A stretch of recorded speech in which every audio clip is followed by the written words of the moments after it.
সরকারি চাকরিতে কোটা ব্যবস্থা বাতিল এবং 2018 সালের পরিপত্র পুনর্বহালের দাবিতে নোয়াখালীতে বিক্ষোভ সমাবেশ ও মানববন্ধন করা হয়েছে।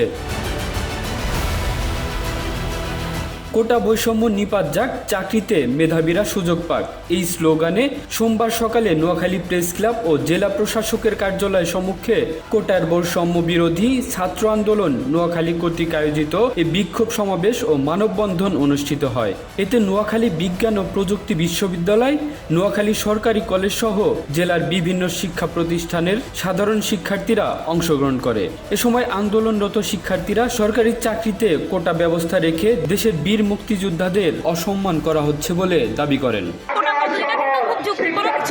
এবং স্বয়ং মুক্তিযোদ্ধা যারা তারাও কিন্তু মনে করে যে মুক্তিযোদ্ধার 50 বছর পরও 33% মুক্তিযোদ্ধা কোটা, এটা আসলে কোনো যৌক্তিক বিষয় না, বড় মুক্তিযোদ্ধাদের জন্য এটা অসম্মানী।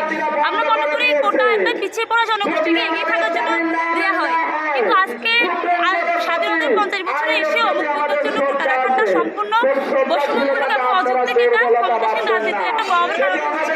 আমরা সেই জায়গা থেকে এই বৈষম্যমূলক কোটা অবিলম্বে বাতিল ঘোষণা করছি এবং বাতিলের দাবিতে আমরা আন্দোলনটা করছি। সারা দেশে এই আন্দোলনটা এবং প্রভাব ফেলছে। আমরা মনে করছি যে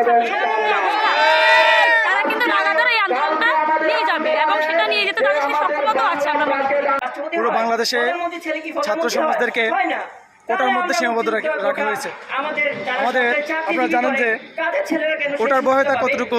বাংলাদেশ রেলওয়েতে 25 জন নিয়োগ দিবে, সেক্ষেত্রে হচ্ছে পোষ্য কোটার মধ্যে আছে 20 জন, মানে হচ্ছে সরকারি চাকরিজীবী যারা তাদের ছেলে সন্তানরা 20 জন চাকরি পাবে 25 জনের মধ্যে।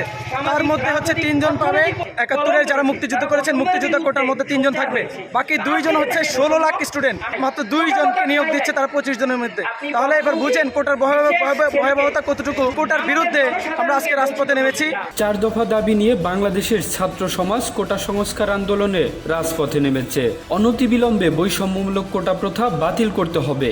যতদিন কোটা সংস্কার হবে না ততদিন ছাত্র সমাজ ময়দানে থাকবে এবং আন্দোলনের মাধ্যমে তাদের দাবি আদায় করবে। কামরুল ইসলাম, এই বাংলা নিউজ ডেস্ক।